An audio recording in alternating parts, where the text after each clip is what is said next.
కష్టకాలంలో ఉన్న West Indies cricket ఉనికిని కాపాడటానికి వచ్చిన టార్చ్ బేరర్ బ్రియాన్ లారా.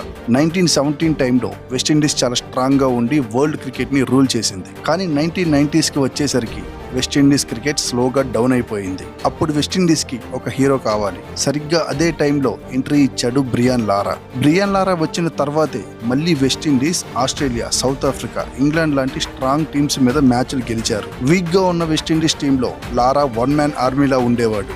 ఆపోజిట్ టీం లారా ఒక్కడిని అవుట్ చేస్తే చాలు వెస్టిండీస్ ఆల్అౌట్ అయిపోతుంది అనుకునేవాళ్ళు. ఇంగ్లాండ్ తో జరిగిన టెస్ట్ మ్యాచ్ లో 400 రన్స్ కొట్టి ఒక చెక్కు చెదరని రికార్డ్ ని క్రియేట్ చేశాడు. ఇప్పటికీ ఆ రికార్డ్ లారా పేరు మీదనే ఉంది. ఇంటర్నేషనల్ క్రికెట్ లో both ODI and test cricket లో 10,000కు పైగా రన్స్ కొట్టిన ఒకే ఒక్క వెస్టిండీస్ బ్యాట్స్మెన్ బ్రియాన్ లారా. ఆ టైంలో సచిన్ సాధించిన ప్రతి రికార్డ్ కి లారా నుంచి గట్టి పోటీ ఉండేది. వెస్టిండీస్ క్రికెట్ కి దొరికిన ఒక డైమండ్ లాంటి ప్లేయర్ బ్రియాన్ లారా. ఈ వీడియో నచ్చితే లైక్ చేసి లెజెండ్ అని కామెంట్ చేయండి.